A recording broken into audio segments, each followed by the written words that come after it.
আমাকে হিন্দু ধর্ম কোনোদিন বিভাজনের কথা শেখায়নি, একতার কথা শিখিয়েছে।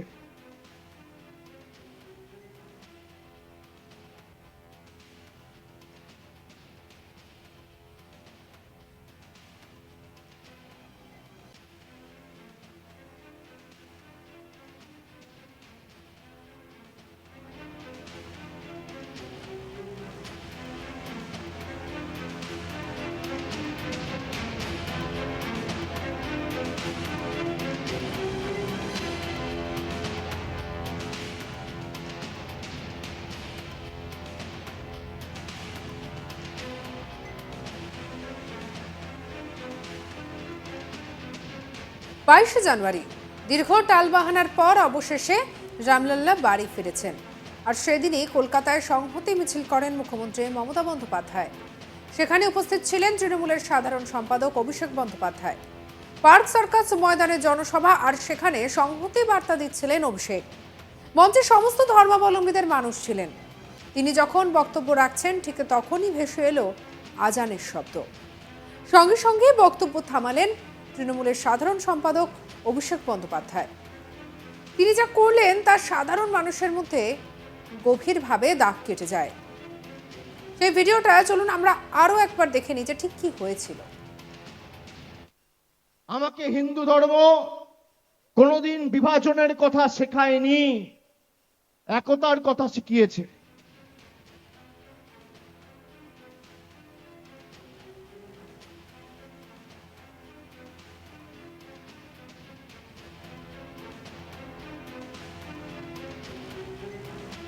এদিন অভিষেক বন্দ্যোপাধ্যায় মঞ্চে বক্তব্য রাখতে গিয়ে বলেন, দিনটি আমাদের কাছে গর্বের, কারণ গোটা দেশে যখন ধর্মের নামে অস্ত্রের ঝনঝনি চলছে তখন বাংলায় সব ধর্মের ঐক্য সংহতি দেখিয়েছি আমরা।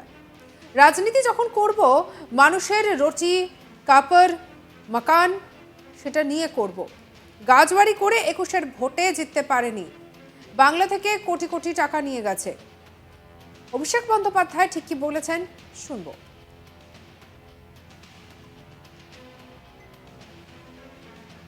আজকের দিনটি অত্যন্ত গুরুত্বপূর্ণ এবং বাঙালি হিসেবে আমার কাছে অত্যন্ত গর্বের।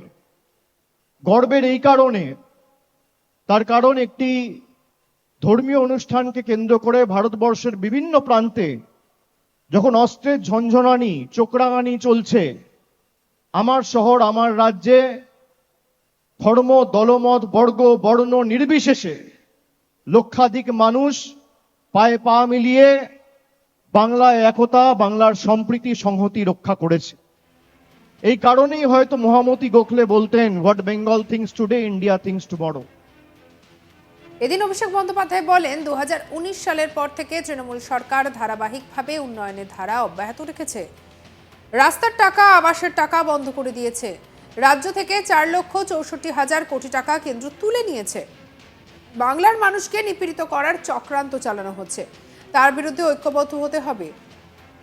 আমার কোনো ধর্ম নেই, আমার একটাই ধর্ম, মানব ধর্ম। মানুষকে পরিষেবা দেওয়া আমার কাজ।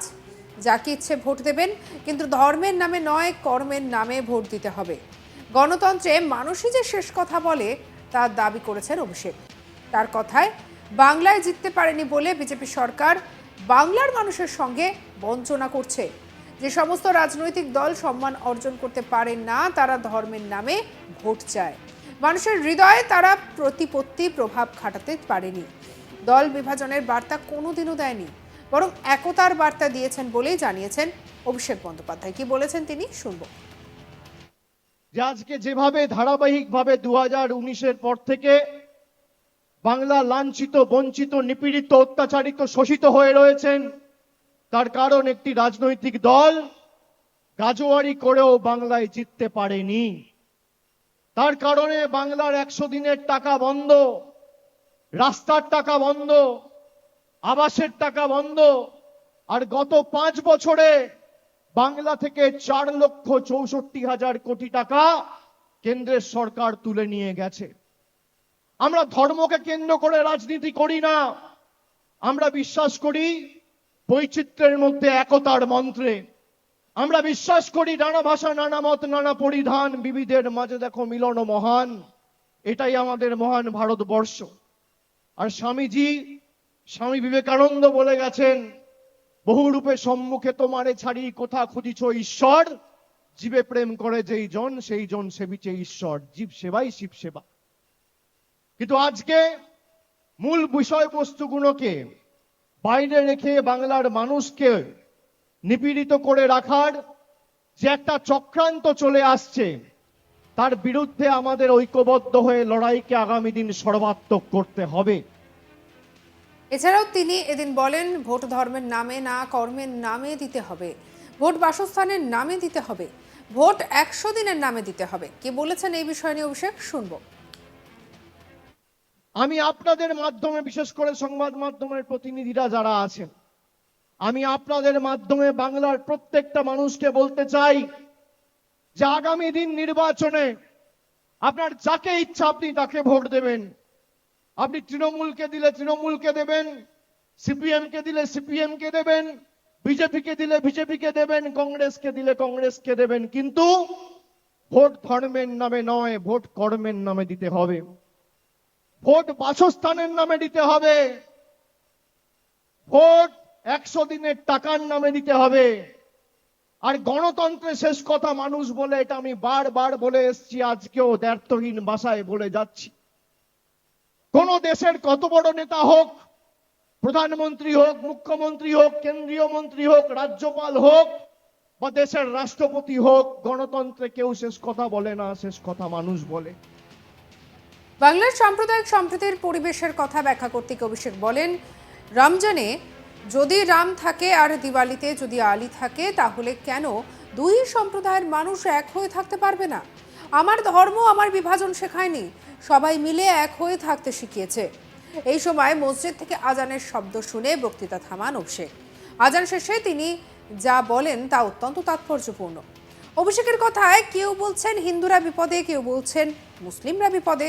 আমি বলছি, ধর্মের চশমাটা খুলে দেখুন, গোটা হিন্দুস্থানটাই বিপদে রয়েছে। কি বলছেন অভিষেক, শুনুন।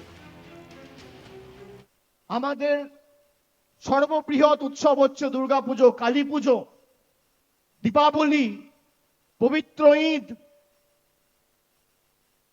রমজানে যদি রাম থাকে আর দীপাবলিতে যদি আলী থাকে, তাহলে বৈচিত্র্যের মধ্যে একতার মন্ত্রকেই সামনে রেখে আমরা এই ভ্রাতৃত্বের যে উপস্থাপনা আমরা বাংলায় করে দেখিয়েছি, আগামী দিন ভারতবর্ষকে পথ দেখাবে বাংলা। কোন ধর্মের ভেদাভেদি নয়। আমি নিশ্চিতভাবে আমার ধর্ম করব, আমার ধর্মের সার্টিফিকেট বিজেপির থেকে নিতে হবে না।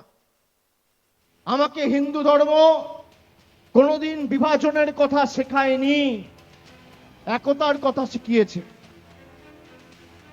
আর এই সবকিছুর মধ্যে এদিন যখন আজানের শব্দ শোনা যায়, তখন অভিষেক বন্দ্যোপাধ্যায় চুপ করে গিয়েছেন, সেই ছবিটাও আমরা দেখেছি। অবশ্যই পরবর্তী আপডেটের জন্য সঙ্গে রাখুন আজ তাক বাংলার ইউটিউব চ্যানেলকে। লাইক করুন, শেয়ার করুন, সাবস্ক্রাইব করুন। আমরা এখন রয়েছে হোয়াটসঅ্যাপে, ফলো করে রাখতে পারেন।